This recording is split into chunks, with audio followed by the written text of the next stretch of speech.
What's going on, everyone? Welcome to another episode of 100 Yards Football Sports Talk Radio. I'm your host and producer, Logan Landers. Join me here today for his weekly therapy session, that being the Dallas Cowboys Weekly Report, is Jay McLovin from the Elite Sports and Entertainment Network. Jay, how you doing? And also, is 20 your new lucky number? Because that's the amount of points the Cowboys have put up in back-to-back weeks.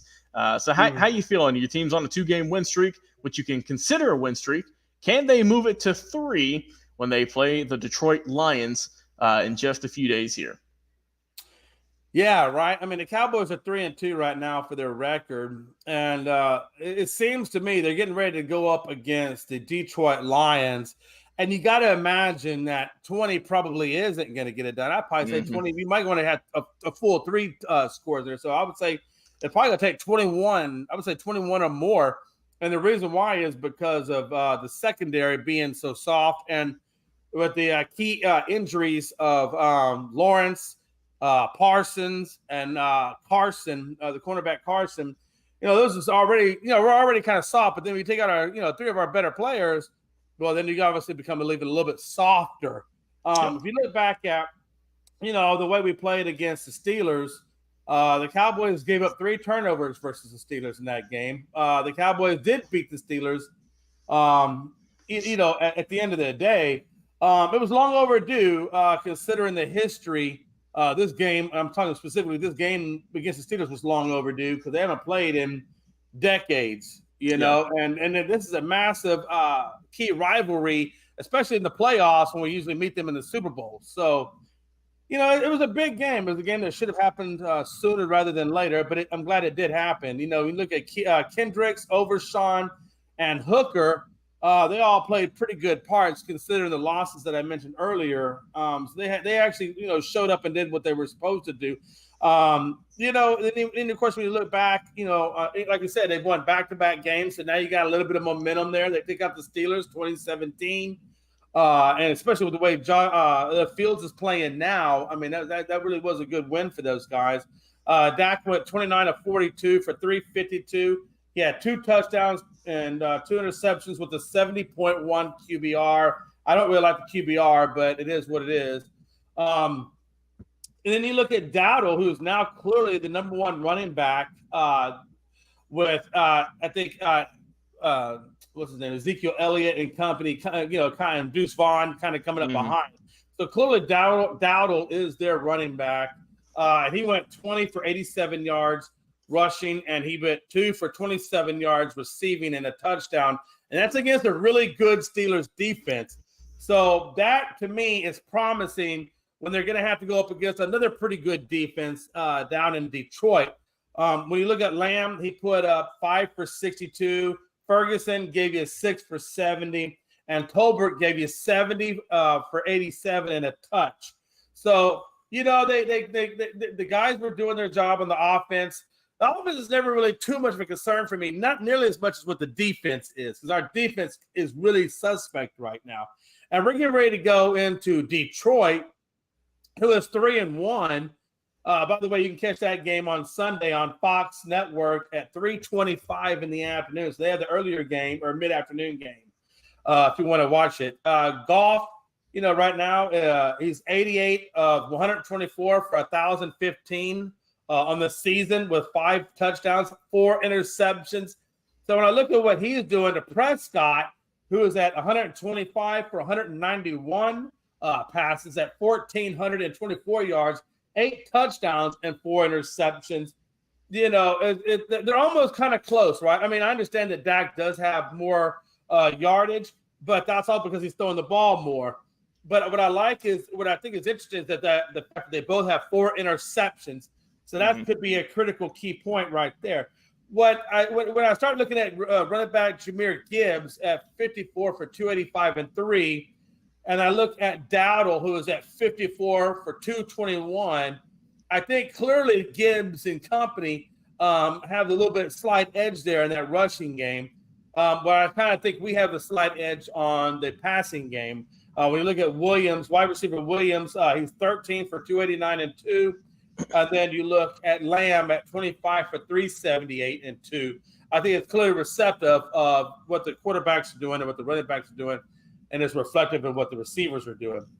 when you look at the last 5 games, I think Washington, we lost with 4-1. Or excuse me, when you look at the standings, I apologize. We look at the standings.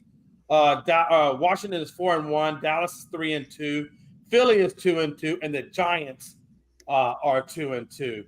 So, we're in a good spot, I think, but we really got to handle business because Washington is certainly handling their business. Mm-hmm. We got to handle our business. And I think what the Cowboys have got to do against Detroit is they got to establish the run. They got to get Dowdle up and going as fast as soon as possible. And I think if you're Detroit, or I think if you're Dallas, you need to double up on St. Brown. But the only problem with that is Williams and Porta are so good. I hope that they don't double up too much, or at least, if nothing else, make sure you have the safeties. The safeties have got to be doubling up over these cornerbacks, Trayvon Diggs and Carson, if Carson does play. I don't know if he's going to play him. He may not be playing. It may be Hooker or somebody. Either way, they're going to have to really handle business on the secondary side of Dallas if they want a shot at Detroit, because Detroit does still have a decent defense, and they are suspect in the secondary. So I would imagine, because Dallas is suspect in the secondary, Detroit is suspect in the secondary, I think there's going to be a whole lot of passing. It could be a shootout, Logan, between Dak Prescott and Jared Goff. But really, I think Dowdle has to be a key player. If Dallas wants to win, to take the pressure off of the passing game, they have got to establish that run. They got to establish it early. Dallas, don't let me down. Christ, don't let me down. I don't know if your heart could take it, Jay. Yeah, I don't think so either, brother. Well, right now, both these teams are playing catch-up in their divisions. You said Washington is off to a start that I don't think anyone saw coming under a rookie quarterback. Team that picked, number 2 overall in the draft, and they're 4-1 in the division. I didn't see that personally. No. And for Detroit, they've got the Vikings in their division, and we know how well they're doing. we know how good the Vikings have looked this year under Sam Darnold, which I still can't wrap my head around. It's an enigma. But when you look at these two teams here, like you said, you compared the numbers, and I will say one stat you left out, Jay, with Jared Goff. He's not thrown an incompletion since September 22nd. They were off last week. However, the game before, he went a chef's kiss, perfect, 18 of 18. So, is the off week was the bye week maybe a hindrance since he was that red hot? I don't know. We'll see. One thing, too, about Dallas is, as you said, it's going to be up to how well can Rico Dowdle perform. It'll also be interesting to see if they give Zeke the ball more. It came out earlier today or yesterday that Elliott is kind of frustrated, it seems, with his lack of attempts or lack of carry. So he might get involved a little bit more this week. We'll see. But another big key point is Dallas is getting some more help in their secondary, Jay, and I know you're happy to see the return of Deron Bland, a guy who – thank God. I'm about to say, last year, we know what he did, interception after interceptions, touchdown after touchdown. Love that guy. Did some great work. How is he going to do, though, in his first game back? And let's not forget, Jay, he's coming back from surgery from a stress fracture in his left foot. So I'm actually surprised because I didn't realize. I mean, I'm glad you pointed that out, but it makes me feel better. I didn't realize that he was actually number 1 coming back. Logan, real quick. And I meant to say this, and I forgot to. But one thing I want to point out is this is how important this game is to the Cowboys. Right now, Washington, like we talked about a minute ago, is at the top of the division at 4-1, but they got the Ravens this week. Yeah, and right now, everybody knows the Ravens are fastly trending upward. I mean, they have found their groove and they are playing well. And it would really be interesting. I mean, I look at this as a 50-50 game, right? I mean, this is probably the first real big test for Washington. Can they handle the run and the defense of the Ravens? And if the Ravens are able to pull that win out, and if Dallas can go into Detroit and handle their business, there's a very good chance that we could be tied for first place. because and they really have to, because also you got to look. Philly's playing the Browns this week, and I think Philly's obviously going to get that win. They're going to improve to 3-2, and the Giants got the Bengals, and that's a probable. I mean, the Giants could possibly they could pull it off. So it's a really big week for the NFC East in a lot of ways, and so Dallas really has to go there, like you said. Dowdle and company, they have to handle business. Yeah, and if you're Detroit, I mean, this is a tough game here. I mean, both these teams have tough game. It's a tough game this week. It's tough games next week, Jay, because next week, just do a short preview. Detroit is facing off against the Minnesota Vikings. That's going to be a great game. That's also going to be a game on the road. So, Minnesota fans are going to be hyped up for that one. And, of course, we'll talk about it more next week.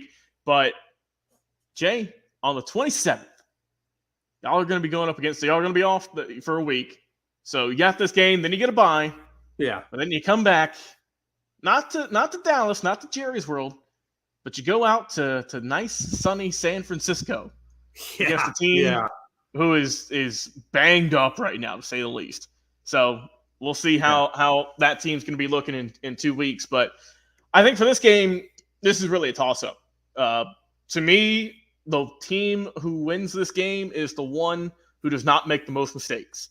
Yeah. Who keeps it clean in the pocket, doesn't commit turnovers, and can also score the ball. Like you said, with Dallas, 20 is their magic number. They scored 20 points apiece in their last 2 ball games. That's been enough to get 2 wins. Will it be enough against Detroit's defense, though? And their lineup, like I said, they were off this past week, but their offense they were shredding the Seattle Seahawks before when Goff went 18 of 18. So we'll see if that momentum can carry over. But honestly, Jay, this is a very tough matchup for both teams. It's either or. I mean, you could flip a coin, and that's how you can determine this ball game. But I think it's going to be a fun watch. I'm excited to see this game. Like I said, it's going to be a Fox game, middle of the afternoon. So got time to watch it, check it out. And I think it's going to be a fun game. But like I said, it's our Cowboys report talking about how the team's been doing, how they're going to look against the Lions. And like I said, we'll see how they're going to look against this team and if they can get the win to improve to a three-game win streak. So as always, Jay, I appreciate you coming on the show. Of course, Jay McLovin from the Elite Sports Entertainment Network, where we've got a bunch of great sports talk as well as other stuff over there as well. Go check us out. We got a lot of great content as well as a bunch of other teams we got over there. Truth Be Told Sports Podcast, Original Sports Podcast, and a bunch of stuff coming down the line as well. And, of course, me and Jay, who are doing our thing each and every – anywhere we can get on camera, Jay, we're trying to get over there. So, we're doing some great work. But like I say, you can check that out in our link tree in the description. And also be sure to stay tuned right here on 100 Yards Football, on our Facebook, on our YouTube. And don't forget, we have our podcast as well. So you can listen to all of these shows on the road if you're at the gym. If you want to just talk sports, hear us talk about football. And, of course, this past week, we have a basketball segment as well, talking about the best NBA point guards of all time. Great hour-long conversation. So throw that on, and you guys can hear some of the great content, the great people we have over here on the channel as well. Let's get for Jay McLovin. I've been your host and producer, Logan Landers. Guys, enjoy your weekends, enjoy your Saturdays and your Sundays. We'll be back here on the channel here next week. We'll talk to you again